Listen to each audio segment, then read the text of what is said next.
Assalamualaikum warahmatullahi wabarakatuh. Hai teman-teman, perkenalkan nama saya Nur Aliyatun Marda Salam, mahasiswi aktif Prodi Pendidikan Bahasa dan Sastra Indonesia, Fakultas Sastra dan Budaya, Universitas Negeri Gorontalo. Jadi video ini dibuat untuk memenuhi UAS mata kuliah pembelajaran menulis. Video ini adalah video tentang teks eksplanasi. Adapun tema atau judul dari teks eksplanasi yang saya buat yaitu kekerasan seksual. Oke, baik, jadi teksnya akan saya baca.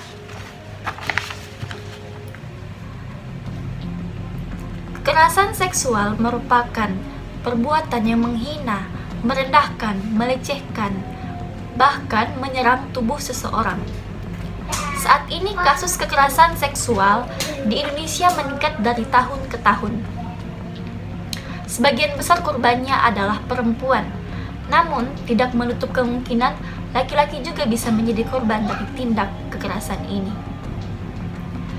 Berdasarkan data dari Kementerian Pemberdayaan Perempuan dan Perlindungan Anak, ada tercatat sebanyak 10.426 korban yang mengalami kekerasan seksual pada tahun 2022.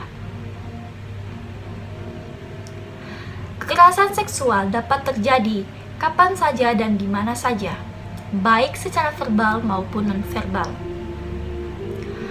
Pelaku kekerasan seksual tidak memandang umur, status, bahkan kondisi korban.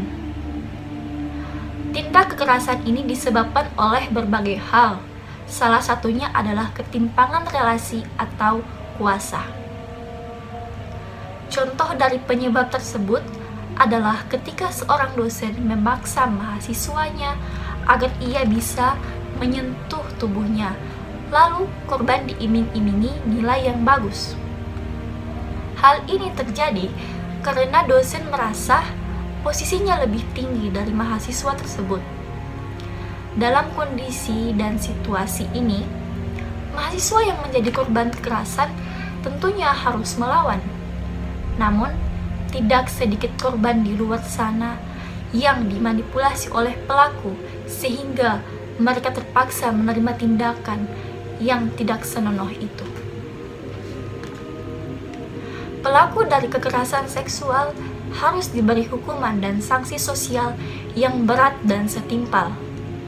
Namun, meski begitu, rasa trauma, baik fisik maupun psikis, yang dialami para korban sepenuhnya tidak bisa terobati.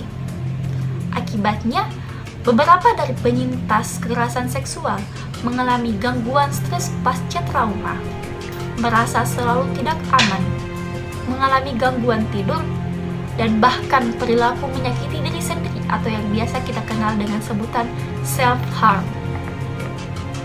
Oleh karena itu, sebisa mungkin kita harus berempati kepada korban dan mendengarkan cerita mereka.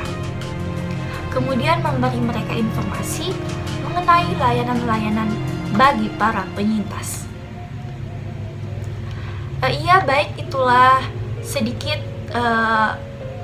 dan tidak banyak teks eksplanasi yang saya buat mengenai kekerasan seksual.